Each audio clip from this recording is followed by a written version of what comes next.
Assalamualaikum warahmatullahi wabarakatuh.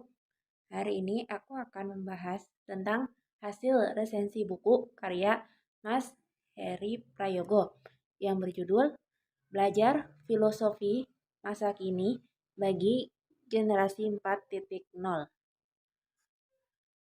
Tak jelasin dulu isi bukunya seperti apa. Maksudnya bentukan bukunya itu loh. Dari judulnya itu Filosofi Teras, penulisnya Mas Henry Manampiring, penerbitnya itu dari Kompas, tahun terbitnya tahun 2019, berarti udah kisaran berapa tahun tuh terbitannya ya. Kalau ada yang tahu, komen aja. Tempat terbitnya, maksudnya lokasi penerbitan di penerbitan buku ini, yaitu di Jakarta.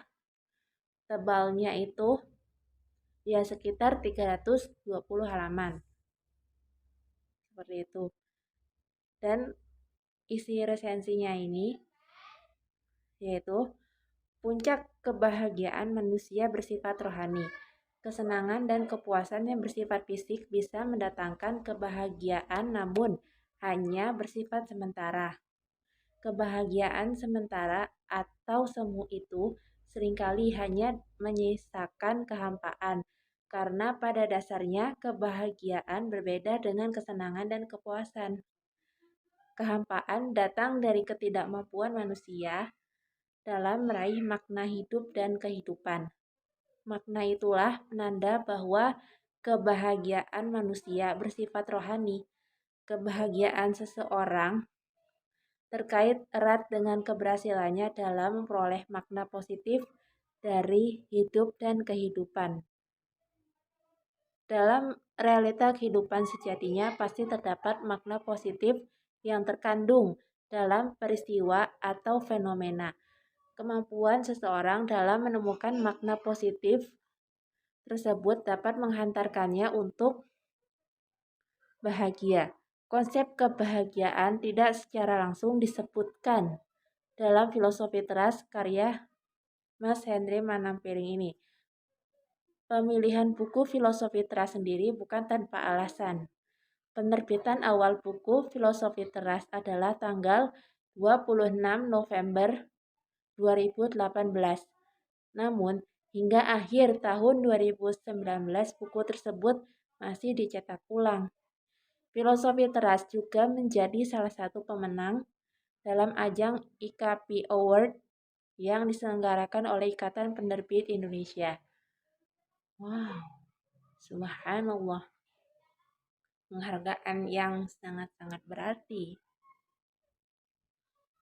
Dalam ajang tersebut, Filosofi Teras menjadi pemenang dalam kategori Book of the Year 2019. Henry Manampiring menuangkan ide-ide bagaimana mempraktekkan filosofi teras. Ia berusaha untuk bagaimana caranya mendekatkan filsafat kepada masyarakat, utamanya kaum muda atau kaum-kaum kayak kita gini nih, kaum milenial.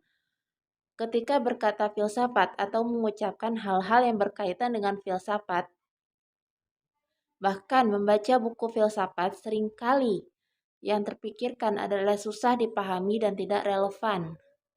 Melalui karyanya Filosofi Teras, Mas Henry sendiri itu menyajikan filsafat dengan nuansa yang berbeda, namun tidak meninggalkan esensi dari filsafat itu sendiri.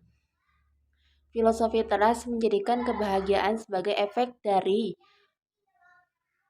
perbuatan mengendalikan emosi negatif dengan mengasah kebajikan. Oleh karena itu, kebahagiaan dalam filosofi teras sama dengan filsafat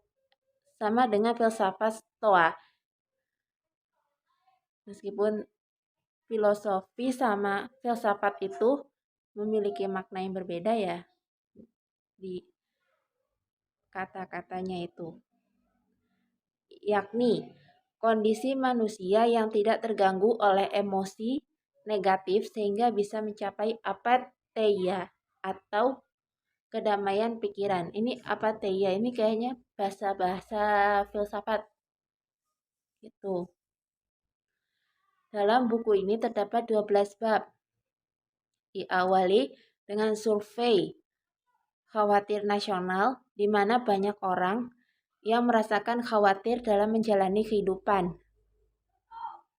baik yang sudah tampak secara fisik dan materi, sampai masalah psikologisnya. Dalam bab 2, kalau kalian ada bukunya mungkin bisa disimak sendiri, bisa dibaca-baca sendiri. Itu beliau itu menyajikan bagaimana solusi kekhawatiran dalam menjalani kehidupan dengan pendekatan stoicisme yang mengarahkan pada hidup bebas dari emosi negatif dengan cara mengasah kebajikan, keberanian, dan mengendalikan diri.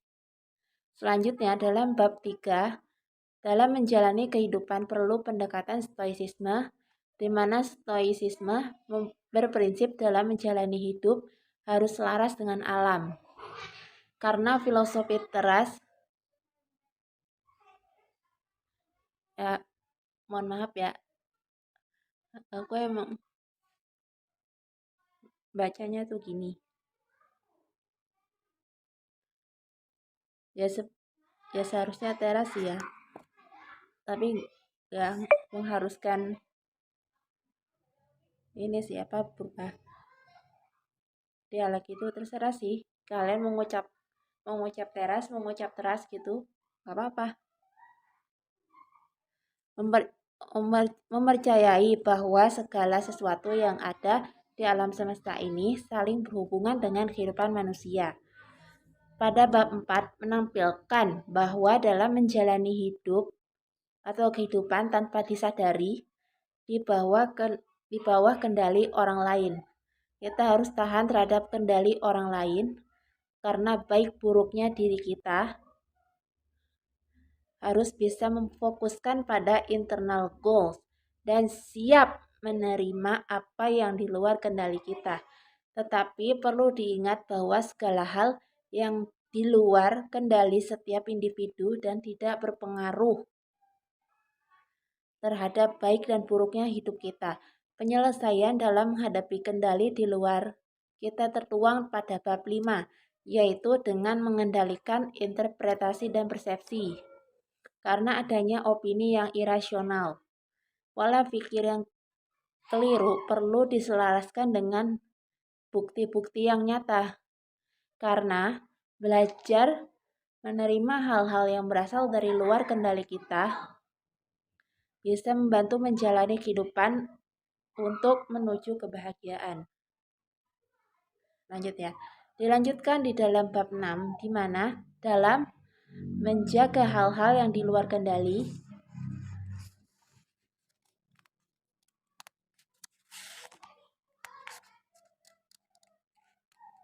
benar ya.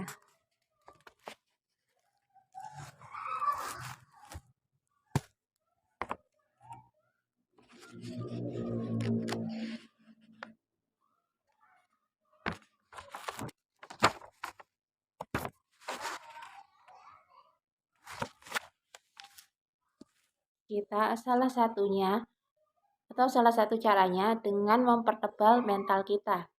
Adapun teknik yang digunakan dalam mempertebal mental adalah teknik membayangkan semua kejadian buruk yang mungkin terjadi dalam menjalani kehidupan, atau sering disebut premeditation. Di samping itu perlu adanya amor fati atau mencintai apa yang sedang dijalani dan yang sudah terjadi dalam kehidupan. Lalu, bagaimana ketika hidup dengan orang-orang yang menyebalkan? Nah, dalam bab 7 ini menjelaskan secara gamblang bahwa filosofi teras atau teras gitu sangat mempengaruhi perhatian manusia pada hubungan antar manusia, karena sejatinya manusia itu adalah makhluk sosial. Dalam penerapannya, manusia sebagai makhluk sosial, stoicisme membantu menghadapi segala situasi baik.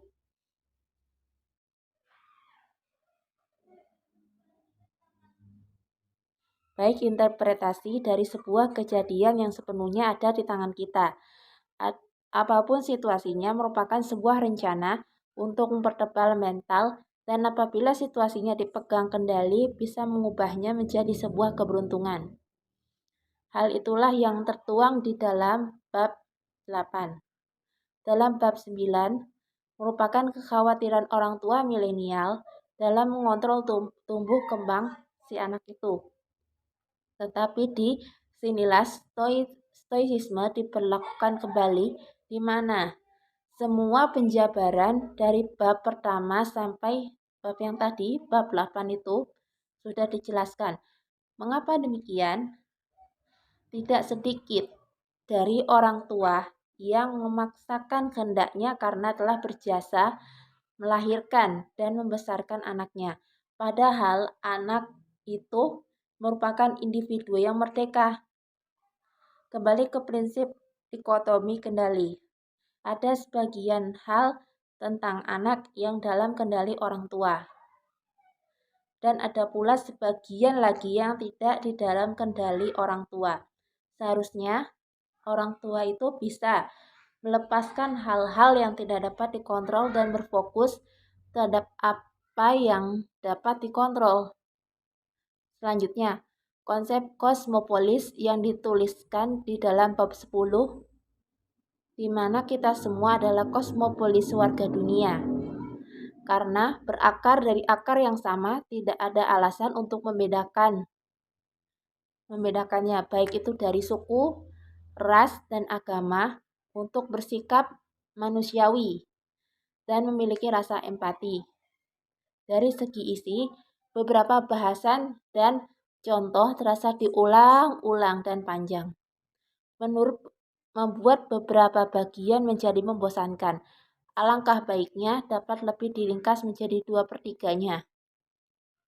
Akan tetapi, metode ini memang disengaja ya, sepertinya kayak disengaja gitu oleh penulisnya agar filosofi teras atau terasa terserah kalian mau bacanya apa, dapat berhasil diterapkan dalam kehidupan sehari-hari oleh generasi milenial. Terlepas dari kekurangannya, jika sudah mulai membaca isi buku ini, maka Anda akan dibuat tidak ingin beranjak sebelum sampai halaman 320. Kalau ada bukunya mungkin kalian bisa menyukainya. Bagi yang suka membaca, alih-alih sebagai buku filsafat yang berat, buku ini lebih mengarah pada wejangan laku hidup. Tidak heran jika buku ini dinobatkan sebagai bestseller nasional 2019 dan mendapatkan penghargaan dari Kemendikbud sebagai Influencer Award. The Future is Here. Kembali lagi ke filosofi teras atau teras ya, tergantung kalian lah. Semua tergantung interpretasi. Pada akhirnya, buku filosofi teras atau teras lah merupakan buku yang sangat ciamik dan layak untuk dibaca, terutama bagi generasi masa kini. Dengan membaca buku ini, diharapkan kita dapat lebih bijak dan cerdas dalam bersosial media. Selain itu, menjalani filosofi itu memang tidak mudah. Dibutuhkan latihan mengendalikan emosi negatif serta berusaha untuk tidak peduli terhadap sesuatu yang berada di luar kendali kita. Maka percayalah, stres terhempas, damai pun datang. Nah, itulah hasil resensi buku tadi. Ya, mohon maaf kalau ada salah-salah kata dan pengucapan. Tolong like, comment, share, dan subscribe channel ini supaya channel ini bisa berkembang terus. Oke? Seperti biasa nanti tak kasih quotes di akhir video ini. Oke? Sekian dulu. Besok aku mau cerita tentang dunia tipu-tipu. Mau mau tahu gimana ceritanya? Besok ya. Ditunggu aja, oke? Sekian dulu. Wassalamualaikum warahmatullahi wabarakatuh.